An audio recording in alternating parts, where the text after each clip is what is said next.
May tanong ka ba o problemang legal? Huwag ka nang mag-alala, pagkat may pala.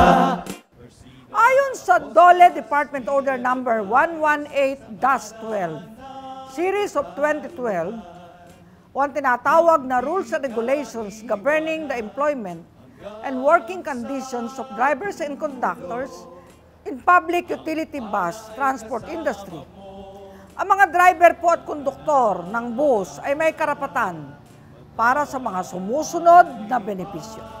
Sweldo para sa normal na oras ng trabaho na hindi bababa sa angkop na minimum wage at babayaran ito ng isang beses kada 2 linggo o 2 beses kada buwan na hindi hihigit sa 16 na araw ang pagitan. 12 regular holidays ayon sa RA number 9849. Ang driver at konduktor ay babayaran ng holiday pay na katumbas ng 100% ng minimum wage kahit na hindi siya pumasok sa trabaho.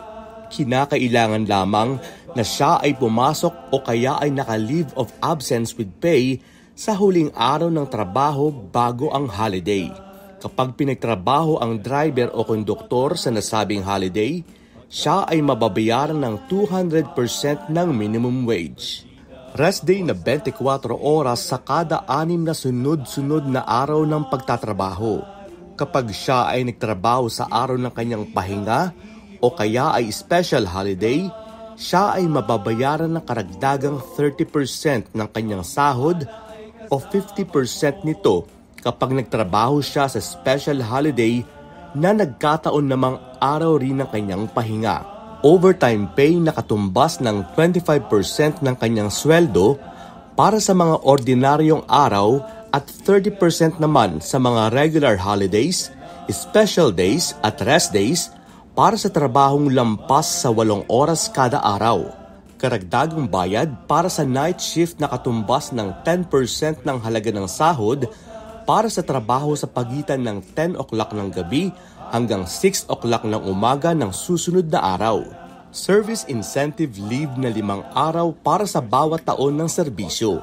13-month pay ayon sa PD number 851 as amended, kung saan ang isang empleyado ay makakatanggap ng halaga na katumbas ng 1/12 ng kanyang sahod sa kada buwan ng trabaho sa isang taon or calendar year.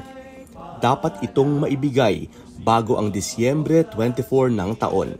Maternity leave benefits. Paternity leave na 7 araw ayon sa RA number 8187. Solo parent leave na 7 araw para sa mga solo parents ayon sa RA number 8972 as amended.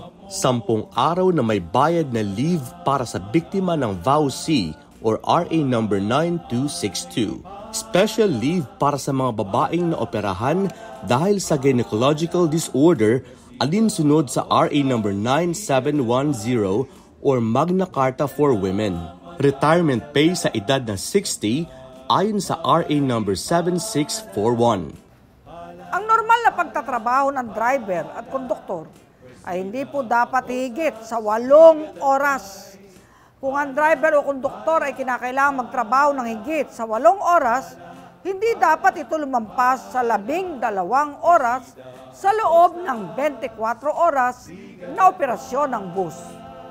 Ang mga driver at konduktor ay dapat bigyan ng tig-1 oras para kumain sa loob ng 12 oras na pagtatrabaho.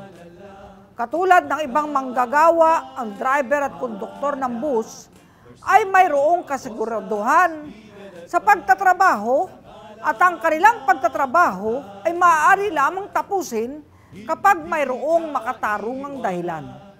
Sasailalim din sa tamang proseso ang pagdinig ng mga dahilan ng kanilang pagkakatanggal sa serbisyo sa kumpanya. Ang mga driver at konduktor ng mga pampasaherong bus ay mayroong karapatang mabigyan ng coverage sa Pag-ibig Fund, PhilHealth, SSS, at Employees Compensation Law. Yun pala! At ito po ang ating hashtag Palanos. Manood, magtanong, para matuto. May tanong ka ba o problemang legal?